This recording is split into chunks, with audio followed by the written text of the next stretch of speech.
오늘 우리에게 주시는 하나님의 말씀은 열왕기상 3장 4절로 13절까지 말씀입니다. 오늘 우리에게 주시는 모든 말씀은 주보에 있습니다. 주보를 참조하시기 바랍니다. 우리 교독하도록 하겠습니다. 오늘 우리에게 주시는 하나님의 말씀은 열왕기상 3장 4절로 13절까지 말씀이 제가 먼저 읽습니다. 이에 왕이 제사하러 기브온으로 가니 거기는 산당이 큼이라. 솔로몬이 그 제단에 1000번제를 드렸더니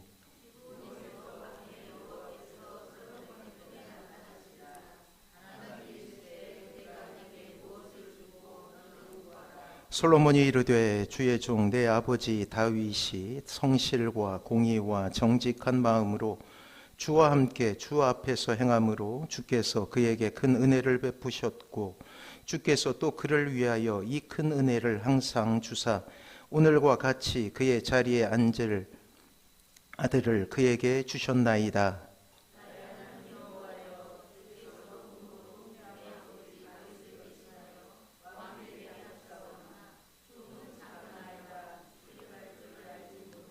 주께서 택하신 백성 가운데 있나이다. 그들은 큰 백성이라 수요가 많아서 셀 수도 없고 기록할 수도 없사오니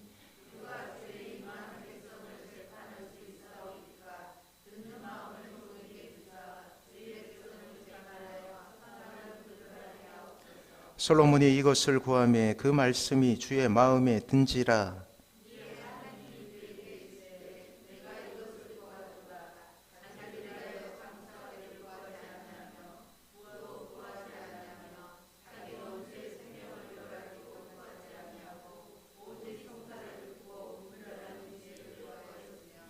내가 내 말대로 하여 내게 지혜롭고 총명한 마음을 주노니 내 앞에서도 너와 같은 자가 없었거니와 내 뒤에도 너와 같은 자가 일어남이 없으리라.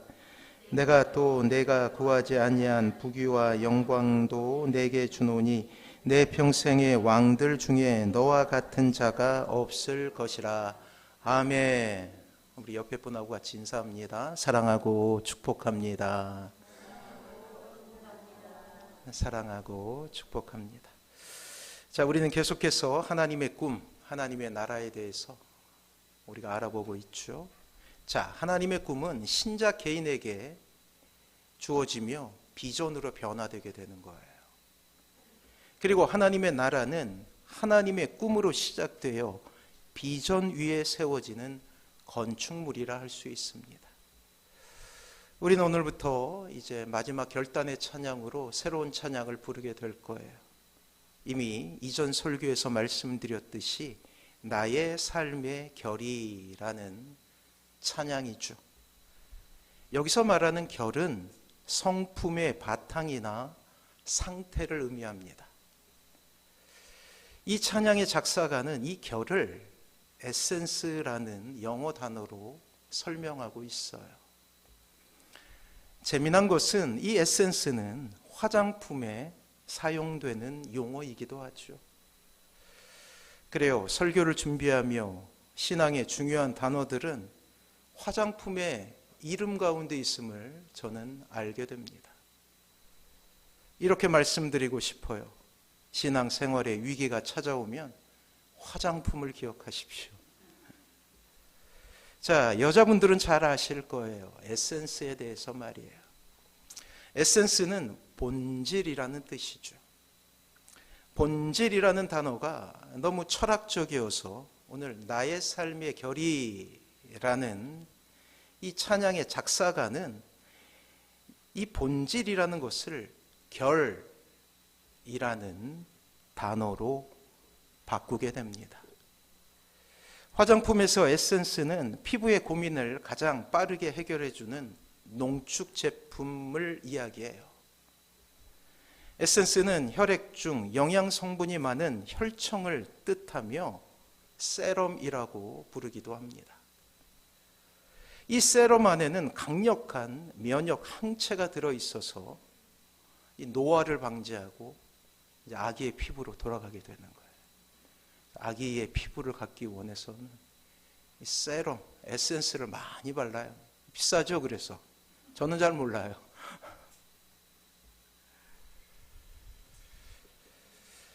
저는 화장품으로서의 에센스를 조사하며 에센스가 필요한 이유를 어떤 질문을 통해서 깨닫게 됩니다.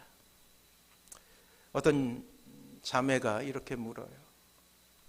25세, 꺾어진 50, 안티에이징 화장품을 발라야 할까요? 답은 이러했습니다. 25세의 피부는 인생에서 가장 아름답지만 동시에 이제는 스스로 가꾸고 지켜나가야 할 책임을 동반하는 나이입니다. 그래요. 에센스가 필요한 이유가 있었어요. 그것은 25세부터 피부에 노화가 진행되기 때문이에요. 에센스는 결국 노화를 방지하기 위한 화장품이었던 것이죠. 아기의 피부로 돌아가는 것입니다. 자, 저는 생각합니다. 그렇구나. 신앙에도 노화가 진행되는 것은 아닌가. 끊임없이 하나님 앞에 서지 못하면 우리의 경건은 조금씩 무너지게 됨을 저는 묵상하게 되었어요. 이 에센스란 단어를 통해서 말이에요. 그리고 우리의 신앙생활에도 안티에이징이 필요하다는 것을 알게 되었습니다.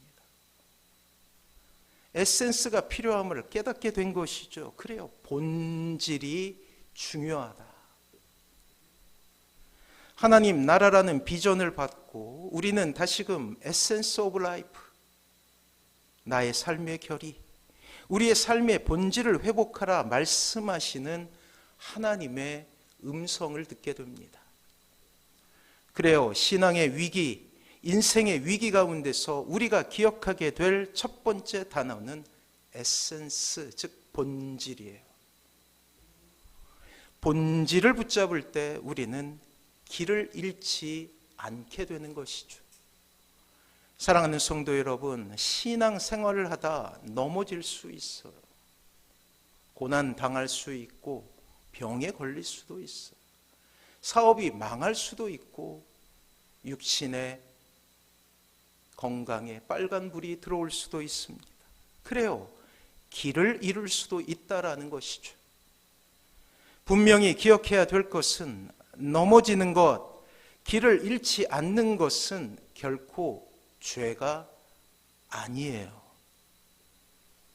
오히려 하나님은 길을 잃고 넘어진 신자를 긍휼히 여기시기 때문이에요. 주님께서 이렇게 말씀하신 적이 있죠. 누가복음 15장 4절이에요. 주보에 있습니다. 우리 같이 한번 읽어볼까요? 시작.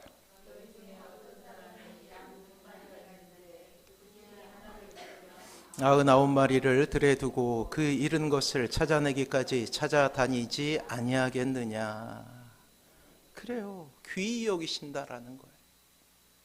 문제는 본질을 잃어버리게 될 때예요.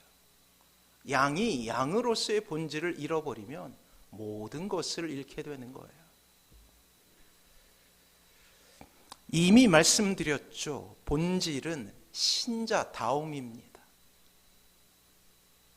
넘어지더라도 길을 잃더라도 우리가 신자다움을 잊지 않는다면, 본질을 잃어버리지 않는다면 우리는 다시금 주님 편에 설 수 있게 되는 거예요.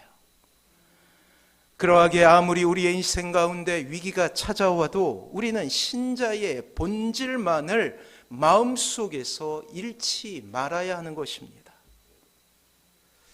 그래요. 본질은 여러 가지로 정의할 수 있을 거예요. 그 본질은 사랑입니다. 사랑의 이중계명 기억하시죠? 하나님을 사랑하고 이웃을 사랑하는 것, 바로 그것이 본질이에요. 그래요. 본질은 믿음입니다. 본질은 기도입니다. 본질은 찬양이에요. 본질은 예배입니다. 그래요. 이 본질은 저 멀리 우리가 돌을 닦아 도달하는 곳에 있는 곳이 아니에요. 너무나 우리 주변에 가까이 있는 곳에 있었던 것이죠. 우리의 인생에 거대한 태풍이 몰아치고 넘어지고 실수해도 우리가 만약 본질을 잃지 않다면 우리는 회복할 수 있게 되는 거예요.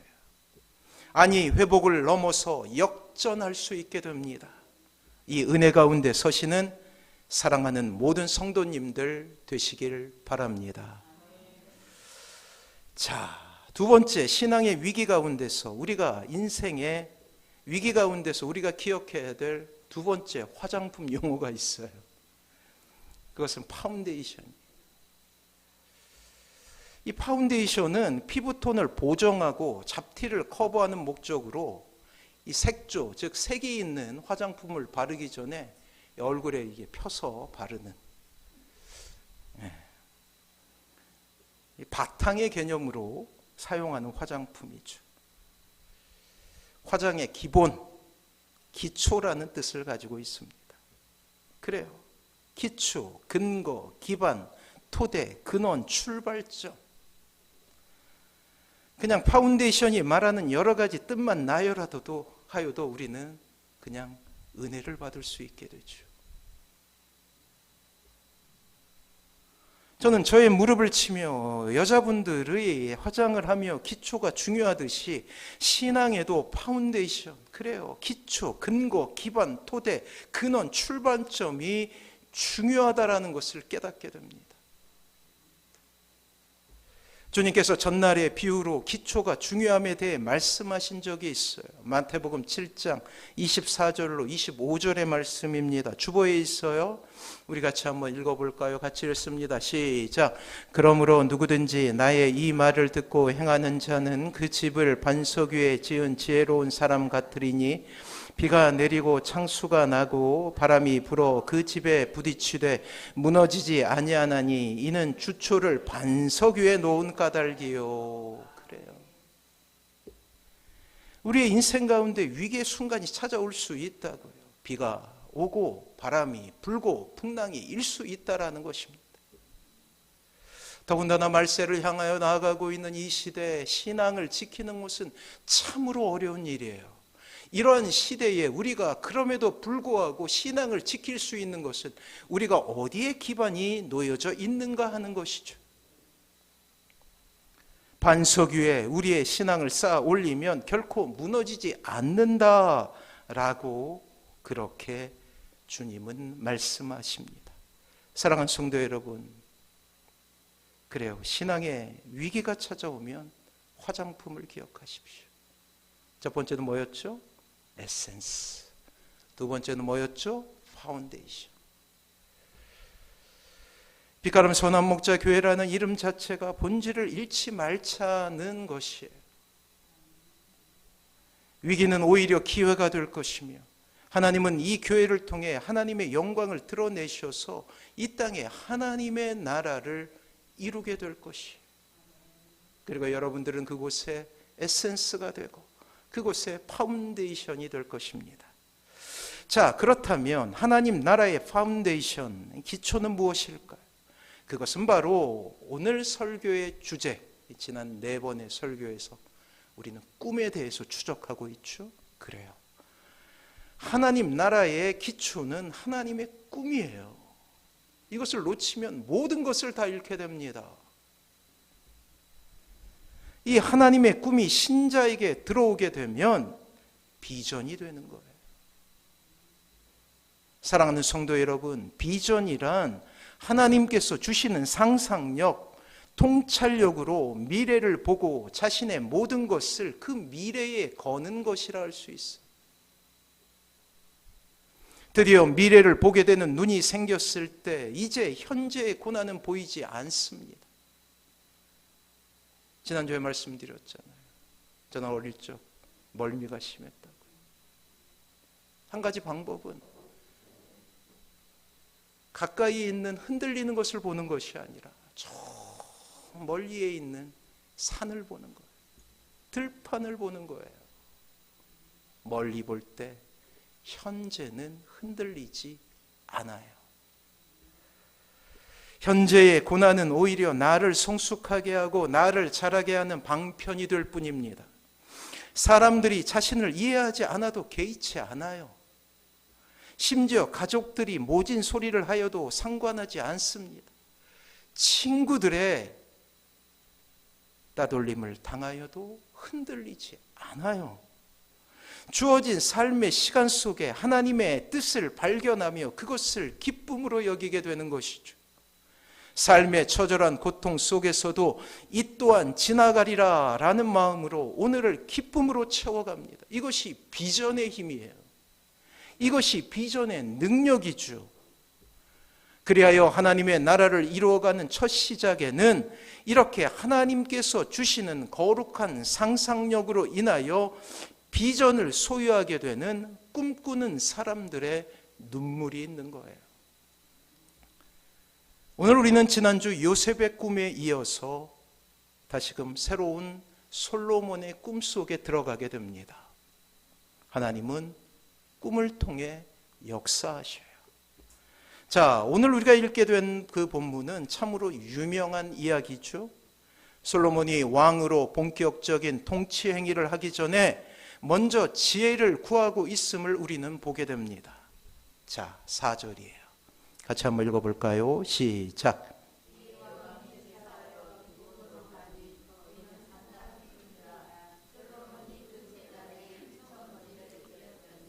자, 이에 솔로몬은 백성들을 다스리기 전에 하나님께 먼저 제사, 즉 예배를 드리고 있었어요. 솔로몬은 기브온에 있는 산당에 가서 제사를 드리게 됩니다. 이곳은 실로의 성소가 무너지고 난 다음에 이스라엘 백성들의 신앙의 중심지가 되었던 곳이죠. 솔로몬은 이곳에서 1천 번제를 드려요. 우선 잘못된 우리나라 교회의 관습을 하나 바로잡고 가겠습니다. 한국 교회는 1천 번제에 대해서 왜곡된 신앙을 가지고 있어요. 지식을 가지고 있죠. 일부 교회에서 1천 번제라 하여 1000번의 예배 때 예물을 드려야 한다고 가르쳐 왔죠. 하지만 오늘 언급되는 솔로몬의 1천 번제는 한 번에 1000마리의 제물을 하나님께 드렸다는 의미예요.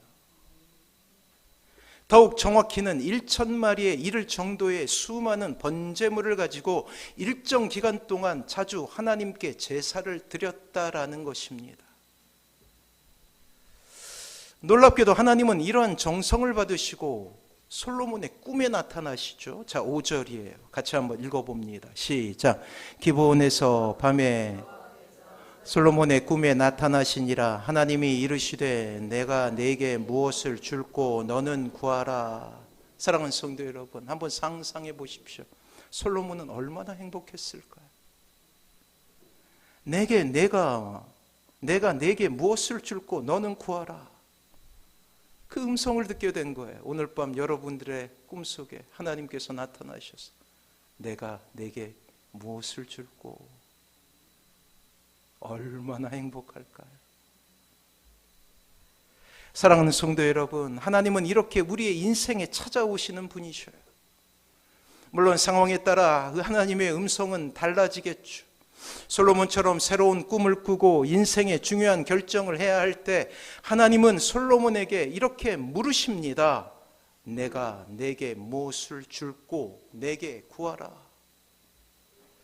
인생의 깊은 실패와 절망 가운데 좌절하고 있는 이들에게 하나님은 이렇게 말씀하실 것이에요. 이사야 41장 10절에 보면 이런 말씀이 있죠. 두려워 말라, 내가 너와 함께함이라. 놀라지 말라, 나는 내 하나님이 됨이라. 내가 너를 굳세게 하리라. 참으로 너를 도와주리라. 참으로 나의 의로운 오른손으로 너를 붙들리라. 이 말씀을 붙들면 우리는 이겨낼 수 있는 거예요. 어디로 갈지 알지 못하고 방황하는 이들에게 하나님께서는 이렇게 다가오시죠. 예레미야 33장 3절. 너는 내게 부르짖으라. 내가 내게 응답하겠고 내가 알지 못하는 크고 은밀한 일을 내게 보이리라. 라고 말이에요. 중요한 것은 하나님께서 아주 작은 신음이라도 들으시고 응답하시는 분이시라는 거예요. 아무튼 하나님께서 직접 솔로몬에게 찾아오십니다. 그리고 응답하시죠. 하나님을 섬기기 위해, 백성들을 사랑하기 위해 선한 발걸음을 내딛는 솔로몬을 축복하기 위해 하나님께서 직접 꿈으로 찾아오신 거예요. 양태는 다르지만 우리의 인생 가운데 어려움이 찾아오거나 새로운 일을 시작할 때도 하나님은 찾아가시는 분이라는 사실이에요. 이것을 믿으시기 바랍니다. 그래요. 하나님께서 솔로몬의 예배를 기쁘게 받으셨죠. 하나님은 솔로몬의 예배를 받으시면 놀라운 축복을 하십니다. 하지만 저는 이 본문을 해석하며 하나님께서 가장 기뻐하셨던 것은 솔로몬의 일천 번제가 아니었음을 알게 돼요.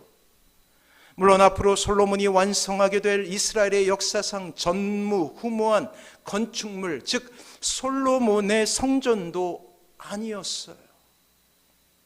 하나님은 솔로몬에 대한 애정을 감추지 않으시는데 그 이유는 바로 이것이었습니다. 자, 10절이에요.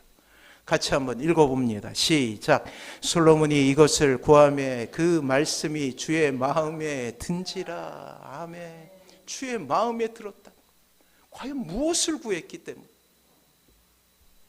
과연 무엇 때문에 하나님께서 이렇게 반응하시고 구하지 않은 것까지라도 넘치도록 주셨을까요?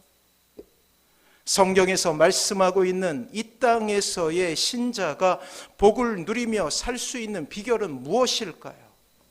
그 비결은 바로 이것입니다. 하나님은 소원을 물으시는데 솔로몬은 자신의 비전을 이야기하고 있어요. 솔로몬의 비전은 백성이었습니다. 솔로몬은 왕으로 백성을 통치하기 시작하는 시점에 하나님의 도움을 구하고 있었다고요. 이미 말씀드린 대로 이스라엘 왕은 다른 나라의 왕과는 다른 사명을 가진 존재. 저 천국에서 하나님께서 완벽하게 천국을 다스리듯이 하나님은 이 땅에 사람을 통하여서 이 땅을 천국처럼 다스리기를 원하셨어요. 그 중에 왕을 세우시죠. 왕은 위협하고 굴림하고 윽박지르는 사람이 아니라 백성들을 섬기는 사람임을 하나님께서는 보이시는 거예요.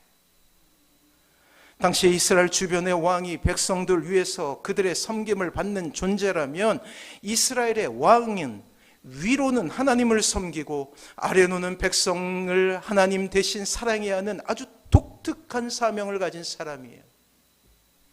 솔로몬은 정확히 이 땅에 이루길 원하시는 하나님의 꿈을 이해했던 거예요. 그리고 구합니다. 하나님, 그 꿈 이루고 싶어요. 하나님의 나라를 이루기를 바라시는 하나님의 마음을 이해하고 있었습니다. 그리고 하나님의 꿈을 자신의 비전으로 삼아 구했기에 하나님은 기뻐하신 거예요. 자, 8절과 9절의 구체적인 내용이 이러합니다. 같이 한번 읽어볼까요? 시작. 주께서 택하신 백성 가운데 있나이다. 그들은 큰 백성이라 수요가 많아서 셀 수도 없고 기록할 수도 없사오니 누가 주의 이 많은 백성을 재판할 수 있사오리까? 듣는 마음을 종에게 주사 주의 백성을 재판하여 선악을 분별하게 하옵소서. 아멘. 솔로몬이 위대한 왕이 될 수 있었던 이유는 하나님의 꿈을 이해했고 그것을 자신의 비전으로 삼았기 때문이라는 거예요. 그래서 꿈이 중요하다고요. 가정을 향한 꿈, 교회를 향한 꿈, 자신을 향한 하나님의 꿈을 꾸는 것이 중요하다고요. 더욱더 놀라운 것은 이러한 솔로몬의 고백에 하나님께서는 솔로몬이 구하지 않는 것들까지 부어주시죠. 13절이에요. 같이 한번 읽어봅니다. 시작. 내가 또 내가 구하지 아니한 부귀와 영광도 내게 주노니 내 평생의 왕들 중에 너와 같은 자가 없을 것이라. 아멘. 그래요. 솔로몬을 통해 우리는 이 세상에서 진정한 축복을 누리는 방법을 알게 됩니다. 저급한 복이 아니에요. 사랑하는 성도 여러분, 비전을 품으십시오. 특별히 사랑하는 자녀 여러분, 여러분들의 마음속에 꿈을 가지십시오. 이것은 여러분들이 어떠한 존재가 되는지를 결정하게 되는 가장 중요한 단어인 거예요.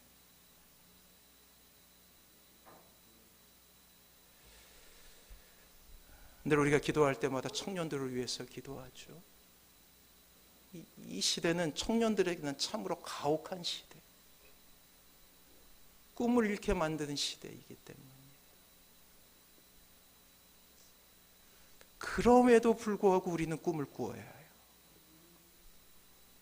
하나님의 꿈 말이에요. 직업 말고요. 하나님의 꿈.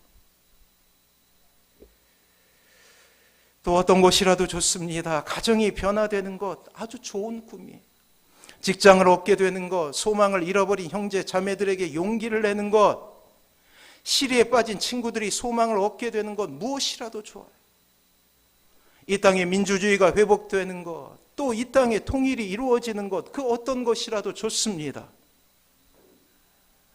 자녀들의 마음에 꿈이 생기는 것, 한 사람을 전도하는 것, 빛가람 선한 목자교회를 통해 이 땅에 선한 영향력이 흘러가는 것, 그 어떤 것이라도 좋아요. 만약 여러분의 가슴을 뛰게 하는 비전이 있다면 두 주먹에 다시금 힘이 들어가고 새로운 열정들을 불러일으킬 꿈이 있다면 하나님은 그 비전을 이루실 거예요. 이것을 믿으시기 바랍니다. 미국의 학자들이 미국 역사에 공헌한 사람들을 뽑아서 출신지를 조사해 보았다고 합니다. 그랬더니 미국 북동부의 작은 지방인 뉴 잉글랜드에서 특별히 많은 인재가 배출되었다고 해요. 학자들은 그 이유가 궁금해서 그 지역을 여러 가지로 조사해 봅니다. 얼마 후 학자들은 그 지방의 부모들이 특별한 말로 자녀들을 교훈한다는 사실을 깨닫게 되죠. 그들은 특히 자녀가 잘못하여 책망할 때도 이와 같은 말로 그들을 교훈합니다. 얘야, 꿈을 가지거라. 얘야, 커다란 포부를 가지거라. 그 꿈을 가지고 큰 사람처럼 생각하고 행동하라는 말이에요. 사람은 비전을 품고 비전은 사람을 만들어가는 것입니다. 직업이 아니라고 했어요. 직업은 비전을 이루는 방편이에요. 아름다운 비전을 품은 사람은 아름다운 사람으로, 큰 비전을 품은 사람은 큰 사람으로, 훌륭한 비전을 품은 사람은 훌륭한 사람으로 성장하게 되어 있는 거예요. 자, 일본 사람들이 관상으로 기르는 코이라는 물고기가 있대요. 이 비단잉어는 삶이 아주 독특하다고 합니다. 작은 어항에 넣어 키우면 5cm에서 한 8cm 정도 되는 그러한 비단잉어가 된대요. 근데 그것을 옮겨서 커다란 수족관에 넣어두면 15cm에서 한 25cm 정도 자란다고 합니다. 그런데 놀랍게도 강물에 풀어놓으면 무려 90cm에서 120cm까지 성장한다고 해요. 사는 환경이 자신의 몸의 크기를 결정하는 것이죠. 사람도 비전의 크기에 따라 인생이 달라지게 되는 거예요. 비전이 크면 큰 사람이 될 수 있고, 비전이 아름다우면 아름다운 사람이 되는 거예요. 비전이 거룩하면 거룩한 사람이 될 수 있는 것입니다.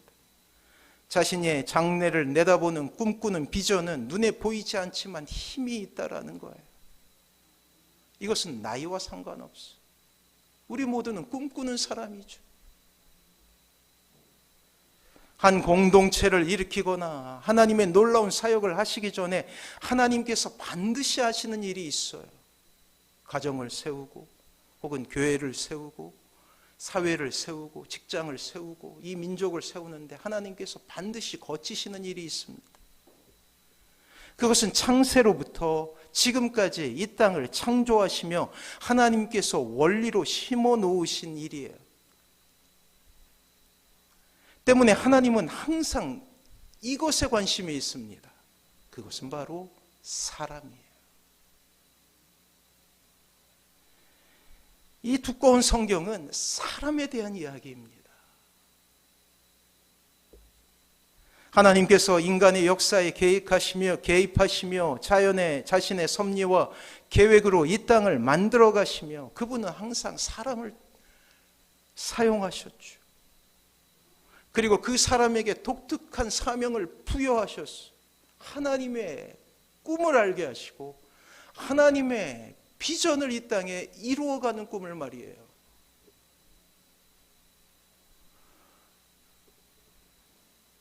그리고 한결같이 하나님은 이러한 단계를 거치십니다. 첫 번째는 위대한 비전을 품는 사람을 선택하시는 거예요. 두 번째는 그 선택한 사람을 훈련시키죠. 세 번째는 그 사람으로 하여금 하나님의 일을 성취하게 하시는 거예요. 그리고 그 핵심은 꿈이에요. 비전이에요. 선택과 훈련 그리고 사역이라는 이 성숙과 성장의 과정을 통해 하나님은 가정을 일으키시고 교회를 세우시고 이 땅을 변화시켜요. 하나님은 불가능한 일을 가능하게 위대한 역사를 열어가십니다. 반드시 비전의 사람을 통해서 일하신다라는 거예요. 사랑하는 성도 여러분, 하나님의 꿈을 꾸는 자, 그는 세상에서 가장 행복한 사람이에요. 비록 이 땅에서 그 꿈이 이루어지는 것을 보지 못한다 할지라도 우리가 그 꿈을 향해 달려갈 때 우리는 그곳에서 하나님과 동행할 수 있는 가장 큰 축복을 경험하게 될 거예요. 기도는 우리의 꿈이 이루어지는 놀라운 방편이 될 것이며 하나님은 비전을 품고 기도하는 이들을 통해 하나님의 역사하심을 보이실 것입니다. 이것을 믿으시기 바랍니다. 그래요. 우리에게는 꿈이 있어요. 우리에게는 소망이 있습니다. 꿈을 꾸십시오. 비전을 발견하십시오. 다시 한번 말씀드리지만 비전은 직업이 아니라고요. 이러할 때 우리의 삶 가운데 놀라운 하나님의 은혜가 있게 될 것입니다. 그러한 삶으로 주님 앞에 나아가시는 사랑하는 모든 성도님들 되시길 주님의 이름으로 축원합니다. 우리 찬양함으로 하나님 앞에 나가죠. 나의 삶의 결의.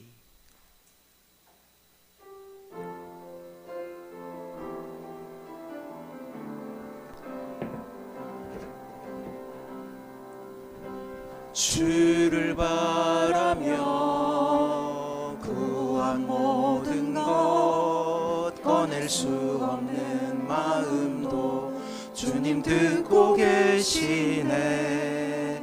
뜻하신 대로 인도하소서. 언제나 주님 따르며 그 곁에 하리라. 주의 인자는 영원하시니 신실한 주의 이끄심 나는 찬양하리라.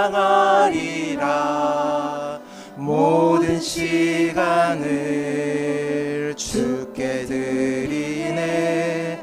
한 걸음 내디딘 삶을 나의 주께 드리네. 주와 함께한 고백 내 삶에 이루소서. 나를 향하신 주님의 마음 담아주소서. 주의 품으신 계획 온전히 이루소서. 나의 삶의 결의 주의 길을 담게하. 주와 함께한 고백 주와 함께한 고백 내 삶에 채우소서. 주를 향하신 주님의 마음 담아주소서. 주의 품으신 계획 온전히 이루소서. 나의 삶의 결의 주의 길을 담게 하소서. 주와 함께한 고백 내 삶에 채우소서. 나를 향하신 주님의 마음 담아주소서. 주의 품으신 계획 온전히 이루소서. 나의 삶의 결의 주의 길을 담게 하소서. 우리 다시 한번 고백합니다. 주를 바라며 우리 같이 고백할게요.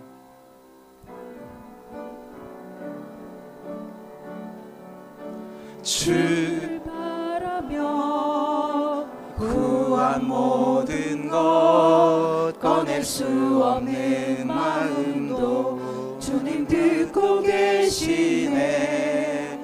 뜻하신 대로 인도하소서. 언제나 주님 따르며 그 곁에 거하리라. 주의 인자는 영원하시니 신실한 주의 이끄심 나는 찬양하리라. 모든 시간을 주께 드리네. 한 걸음 내디딘 삶을 나의 주께 드리네. 우리 손을 들고 같이 찬양합니다. 주와 함께한 고백 내 삶에 채우소서. 나를 향하신 주님의 마음 담아주소서. 주의 품으신 계획 온전히 이루소서. 나의 삶의 결이 주의 길을 담게 주와 함께한 고백 내 삶에 채우소서. 나를 향하신 주님의 마음 담아주소서. 주의 품으신 계획 온전히 이루소서. 나의 삶의 결이 주의 길을 담게. 우리 목소리 높여서 주와 함께한 고백 내 삶에 채우소서. 나를 향하신 주님의 마음 담아주소서. 주의 품으신 계획 온전히 이루소서. 나의 삶의 결이 주의 길을 담게 하소서. 사랑 성도 이 시간 결단하며 주님 앞에 나아갈 때 오늘 우리에게 주신 그 말씀을 붙들고 주님 앞에 나아갑니다. 그래요, 비전의 사람이 되게 하여 주시옵소서. 하나님의 꿈을 담게 하여 주시옵소서. 특별히 사랑하는 자녀들의 인생 가운데 하나님께서 비전을 주시사 꿈을 주시사 꿈의 사람이 되고 비전의 사람이 되어서 하나님의 영광을 들리는 그런 귀한 은혜가 있게 해달라고 우리 주여 한번 부르고 같이 기도하도록 하겠습니다.